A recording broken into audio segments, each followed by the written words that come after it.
سڵاوێکی دووبارە لە خزمەت ئێوەی ئازیز و خۆشەویستە گەرەکمە ئەمڕۆ تکنیکێکی تری پەروەردەی مناڵان یا فەرزەند پەروەردیتان بۆ باسکەم ئەویش مەحرومکردنە. مەحرومکردن هەر ئەو ڕەفتارەیە کە ئێمە لەناو جامەعا بینیومانە لە ماڵ خەڵکا وەختێکە تووڕە من لە مناڵەکان ئەیکەنە ئوتاقی ئەیکەنە دیوێ و ئێژن لەوێ دانیشە مێرە دەرەوە. هەر لەسەر ئەساسی ئەم نوع ڕەفتارە مەحرومکردنی زەمانمەند دروست بووە بڕێک جزئیاتیان بۆ داناوە ڕەوانشناسان و جۆرە تەنزیمیان کردووە کە باشترین نەتیجەی بێ وەختێکە تۆ بۆ مناڵێ بەکاری بێ. کەواتە من بەلەوە تعریفێکی بکەم کە چییە مەحرومیەت زەمانمەند. مەحرومیەت زەمانمەند یعنی تۆ مناڵەکەت ئەکەیتە ئۆتاقێک و ئەم ئۆتاقە ئەبێ حتمەن سەرگەرمی تیانە بێت کە مناڵەکە پێوەی سەرگەرم بێ، حتمەن شتی خەتەرناکی تیانە بێ، حتمەن ئەبێ نور و هەوای مناسب بێت، یعنی ناتوانانی مجازنی بیخیتە ناو دەشووی یا بیخیتە ناو حمامێکە تەنگە و هیچ نور و هیچ هەواکەشێکی باشی نییە. ئەڵبەتە ئێمە لە کتێبەکانە ئەیخوێنینەوە بینیومانە کە مەسەڵەن مناڵەکان بچۆتە ناو حمام، بەڵام ئەو حمامەی کە لە خارج هەیە و مناڵەکەی تیادانن ئەوڵەن ئەبعادەکەی جوان مشەخەسە کامڵەن گەورەترە، شیشەکانی گەورەترە، هەوای گەورەترە، هەتا وڵ و گوڵدان و شتانەی هاتیە جیاوازی هێتە حمامی منتەقەکەی مەناتقی خۆمانە. بۆیە نە لەناو حماما مناڵەکان دابنێن وەکو شوێنێکی مەحرومکردن و لە نەناو دەشوویە. ئەبێ ئۆتاق بێ، ئەو تاقە سەرگەرمی تیانە بێ، ئەو تاقە شتی خەتەرناکی تیانە بێ، نوری کافی بێت، جۆرێک نەبێت کە مناڵەکە بتوانێت لەوێ پەنجەرەکە کاتە خۆی خوانەخواستە بخاتە خوارەوە بە جۆرێ خۆی زربە لە خۆی بدات. باشە پس ئۆتاقەکە ئەبێ ئۆتاقێکی مناسب بێ. شتێکی تریش کە ئێوە ئەبێ لە نەزەریا بگرن سن و ساڵی مناڵەکەیە. ئەگەر مناڵەکە 5 ساڵی ئەبێ 5 دقیقە لە ئۆتاقەکە بێ، ئەگەر 6 ساڵیە 6 دقیقە لە ئۆتاقەکە و بەپێی سن و ساڵ. بەو شێوە ئەبێ ئێوە ئەم شتە ڕەعایەت بکەن. نوکتەیەکی تر کە ئەبێ ڕەعایەت بکرێت بۆ ئەم تکنیکە سەعات یا گوشیەک دانێن و بۆ بە مەحزیەوە مناڵەکە دانکردە ناو تاقە و دەرگاکەتان پێوەدا فۆرن ئستارت لێ بدا بۆ کە 5 دقیقە یا 6 دقیقەی ئەو مناڵە تەواو بوو زەنگ بخوا مناڵەکەی گوێیتەوە بێ و بێتە دەرەوە.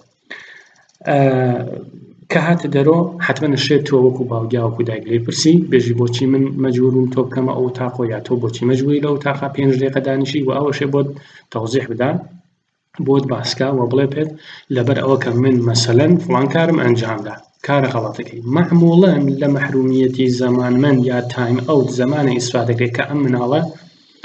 یا ڕەفتاری خشونەت‌ئامیز و تونوتیژی بوو بێ بەرامبەر ئەو کەسێک کە لەگەڵ یا گەمەیەکە یا جوێنی دایک و باوک بە دایک بە خوشک بە براکەی یا کە ئەسبابازی تووڕدا بێ شتێکی شکاند بێت. ئالەم نوع ڕەفتارە خشونەت و تونوتیژیە تۆ مناڵەکە مەحرومەکەی. کەواتە مەحرومیەت زەمانمەند یا تایم ئەوت بەدەر ئەوەخوا کە تۆ گەرەکت بێ ڕەفتاری خشونەت‌ئامیز یا توندوتیژی مناڵەکەت کەمە بکەیتەوە.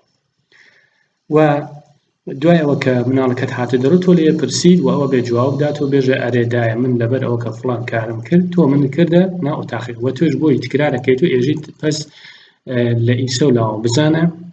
هەر کاتێ تۆ ئەو ڕەفتارە توندوتیژی دیسان ئەنجام بیتەوە بەرامبەر بە من بە دایک بە مەسەڵەن بە باوکی بە ئەو کەسە گەمەیە کاتێکی ئەسبابازیەکانی ئەشکێنێ مەجبوری ئەو نەدەیەقە چیتە ئەو تاقە دانیشیت و فکرکەیتەوە لە کارەکەت. خب ئەمە نوعی مەحرومیەتەکەیە. مەحرومیەت وەختێکە تۆ بەکارەبی بەلەواشە بۆ مناڵەکەش تەوزیح دەی و دای بنیت فەیس تو فەیس یعنی ڕووبەڕوویەک جوان بۆ تەوزیح دەی بێژی تۆ فڵان ڕەفتارە زۆر ناشرینە ئێمە ناڕەحەتین هەم من هەم باوکت و لەم تاریخەوە ئەگەر تۆ ئەو ڕەفتارە تکرارەکەیتەوە ئێمە تۆکەینە ئەو تاقە بەعنوان مەحرومکردن. جوان حاڵیەکەی بۆ کە بزانێت کە نابێ ئەو کارەکە چونکە ئەو کارەکرد پەیامەدێکی هەیە. ئەبێ حتمەن تەوزیح بدەی بۆ مناڵەکە. دوایە کە تەوزیحدا وەزانین مەحرومیەت زەمانمەند چۆنە ماتڵەبی تا ڕەفتارە توندوتیژیە لێی سادر بێ. هەر وەختێ ئەو ڕەفتارێکی توندوتیژی کرد ئەو سێ نمونەکەوتم بۆتان تۆ بە حد ئەکسەر 10 کەلیمە مناڵەکە ئەنێری بۆ تاقەکە یانە چی یانە نزیک ئەبیتەوە پێی دەستی یەکدێژی تۆ گوێندا و من وتم کە ئەگەر گوێندەی ئەشەچیتەوە تاقە پاس هەڵسە بڕۆرە ئەویا ئەوە سەعاتەکە تەنزیمەکەم 6 دقیقەکە تەواو بوو ئەگەر 6 ساڵیەتی تا ئەو 6 دقیقە تەواو نابێ حەق نییە بێتە دەرەوە ئەیکەیتە ناو تاقە لەویا دانیشێت و ماتڵ ئەبن گشتان تا زەنگ ئەخوات و تۆیش دریاکەی بۆ ئەکەیتەوە. ئەگەر تۆ دەرگاکەت کردو نەهاتە دەرەوە یا هەر خۆی دەرگاکەی نەکردو دۆزنەکە نەهاتە دەرەوە تۆ بۆی تەوزیع دەرگاکە بازەکەیت و بۆ یەڵێت ئێژی تۆ کاتی مەحرومکردنەکە تەواو بووە مەیل خۆتە یەیتە دەرەوە یا نایتە دەرەوە هەرەونە دوای ئەوە کە هاتە دەرەوە لە ئەوتاقەکە لێی ئەپرسی کە بۆچی من تۆم کردنەوە ئەوتاقەکە بۆ کە ئەویش خۆی تەوزیح بدا بۆ تۆ باسی بکە کە لەبەر فڵانە ڕەفتار بوو کە منت کردە ئەوتاقەکە و ئەم نوع مەحرومکردنە حتا بۆ تەمەنی خواروش هەر ئەکرێ بۆ 3 ساڵ بۆ 4 ساڵش تۆ ئەتوانی بە نوعێک بۆ بان 3 ساڵ ئەتوانی بەکاری بێ و لەم حاڵەتە ئەتوانێ ئوتاق نەبێت ئەو شوێنەکە مەحرومیەکەی مناڵەکە لێ مەحرومەکەی ئەتوانێ ئوتاق نەبێت ئەتوانێت گۆشەیەک بێ لە ئەوتاقەکە ئەتوانێت سەنگداڵیە بێ کە نەتوانێت بێتە خوارەوە دەسەی بێ ئیمن بێ و ئەگەر دیت خەتەرناکە مناڵەکە زۆر تند و تیژە و عەسەبیەت و ئەتوانی خۆ لەسەر سەنگەڵەکە دانیشی مناڵەکەی لەسەر سەنگەڵەکە دابنێ پشتی بچەسپێنێ بەسینەوە و دەستی بگری تا ئەو 3 دقیقە یا ئەو 4 دقیقە دواییەت ئەمە خلاصەیەک بوو لە مەحرومیەتی زەمانمەند هیوادارم جوان تێگەیشت بێتن ئەگەر تێنەگەیشتنێک بوو ئەتوان پەیام دابنێن تا بتوان ڕوونکردنەوەی زۆرتر بدەین لەسەر تێکنیکی مەحرومیەتی زەمانمەند کە یەکێ لەو تێکنیکە باشانەیە کە بۆ ڕەفتاری توندوتیژی مناڵان ئێمە ئەتوانین جوابی لێ بگرینەوە